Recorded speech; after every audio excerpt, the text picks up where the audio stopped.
नमस्कार दोस्तों, मैं अंकुर उपाध्याय स्वागत करता हूं आप सभी का आपके अपने YouTube channel share market analysis में। दोस्तों यहां पे आप सभी के साथ बात करूंगा इन्फोसिस के स्टॉक में इन्फोसिस के स्टॉक के बारे में। इस स्टॉक के नंबर्स आए थे जो कि खराब थे। जैसे ही नंबर आए मैंने आपके साथ शेयर भी करी थी। 4:20 पे रिजल्ट आए, 4:40 तक मैंने वीडियो अपलोड कर दी थी। जो भी कमेंट्री थी, जो भी नंबर्स थे, डिस्कस करें। एंड स्टॉक में गिरावट होगी ये था 1330 तक मैंने आपके साथ शेयर करा था व्यू कि हो सकता है ये लेवल्स आपको देखने को मिले और मे बी 1300। स्टॉक का एडीआर 9% क्रैश हो गया है और ये बड़ी गिरावट दिख रही है दोस्तों। दैट मीन्स आपके लिए आईटी मंडे को बड़ी नेगेटिविटी के साथ ट्रेड करने वाला है। इन्फोसिस जैसा दिग्गज शेयर 9% क्रैश होना बिल्कुल भी नॉर्मल नहीं है बाजार के लिए। यहां पे क्या हुआ है, क्या करें निवेशक? बड़ी गिरावट आ रही है और मंडे बड़ी प्रॉब्लम में लोग आते हुए दिखेंगे।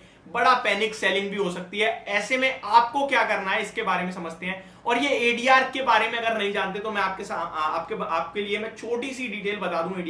एडीआर मींस अमेरिकन डेपोजिटरी रिसिट, यानी कि जिसे आप एसजीएक्स निफ्टी को ट्रैक करते हो ना, निफ्टी के जब निफ्टी नहीं बंद होती है तो आप एसजीएक्स निफ्टी देखते हो। सेम भारतीय बाजार के कुछ स्टॉक्स एडीआर जीडीआर लिस्टेड है। तो अमेरिका में जो एडीआर लिस्ट है, इन्फोसिस का है, विप्रो का है, वेदांता का भी था बट उसे डीलिस्ट कर दिया वेदांता ने। तो आप इनको देख सकते हैं। तो इन्फोसिस का एडीआर 9% क्रैश दिख रहा है, यानी कि मंडे आपके लिए इन्फोसिस में बड़ी गिरावट हो सकती है। अब क्या करें इस गिरावट के बाद, इसको समझते हैं। पहले मैं आपको सिंपल सी डिटेल्स दे दूं इन्फोसिस के बारे में। क्वार्टरली नंबर्स आए और नंबर हर एक पैमाने पे काफी ज्यादा खराब आए हैं। ऑलरेडी अनुमान यही था कि खराब आएंगे, लेकिन उससे भी ज्यादा खराब आ गए हैं, ये प्रॉब्लम है। हालांकि कंपनी ने एक डिविडेंड भी आप लोगों के लिए दिया है, लगभग 17.5 रुपए पर शेयर का कंपनी ने डिविडेंड अनाउंस करा है। बट नंबर्स बहुत ज्यादा खराब है दोस्तों। मुझे 3% तक की उम्मीद थी गिरावट की, आज ऑलरेडी 3% गिर गया। उसके बाद मुझे 3% और दिख रहा था, बट 9% एडीआर बहुत ज्यादा बड़ी गिरावट दिख रही है। एक चीज है कि एडीआर कल नहीं गिरा था, तो मे बी 3% एडजस्ट कर दो तो 5-6% आपको मंडे क्रैश दिखता है एडीआर। अगर स्टॉक के बारे में बात करें, लेवल्स के बारे में बात करें, उससे पहले एक बार शॉर्ट में रिजल्ट्स डिस्कस कर दूंगा। और गाइडेंस में भी कुछ खास उन्होंने गाइडेंस दी नहीं है, तो ये भी शायद मुझे लगता है एक प्रेशर का काम करता हुआ दिखा है। नेट प्रॉफिट कंपनी का केवल 128 करोड़ रुपए आया। लास्ट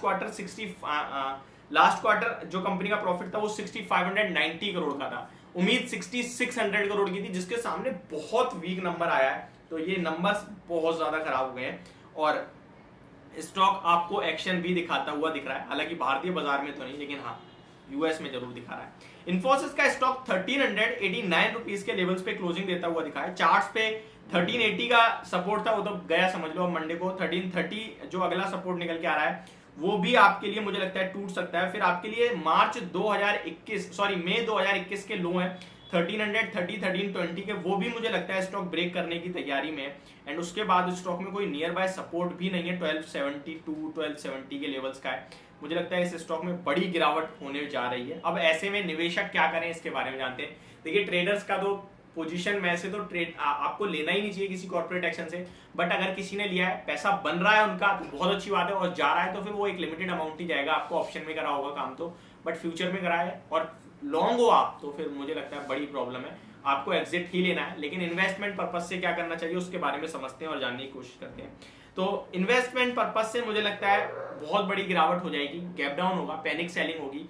डेफिनेटली आपको ऑलरेडी अगर ये 1250 1270 या फिर 1300 रुपए के आसपास आ गया स्टॉक, तो आप बेचते हो, तो वो मेरे हिसाब से एक मतलब जेन्युइन डिसीजन नहीं होगा। मैं एक एग्जांपल देना चाहूंगा।